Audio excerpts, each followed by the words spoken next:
স্থানীয় সরকার বিভাগের মাধ্যমে এবার অপসারণ হয়েছে কক্সবাজারের 4 পৌরসভার মেয়র, 9 উপজেলা পরিষদ চেয়ারম্যান ও জেলা পরিষদের চেয়ারম্যান সহ মোট 14 জন জনপ্রতিনিধি। সোমবার একটি প্রজ্ঞাপনের মাধ্যমে বিষয়টি নিশ্চিত করা হয়।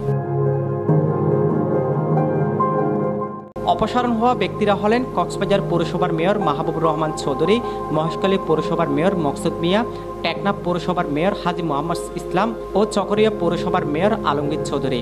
এছাড়া একই সাথে নবগঠিত ঈদগাঁও উপজেলা চেয়ারম্যান সহ জেলার 9 উপজেলা চেয়ারম্যানদেরও অপসারণ করা হয়েছে।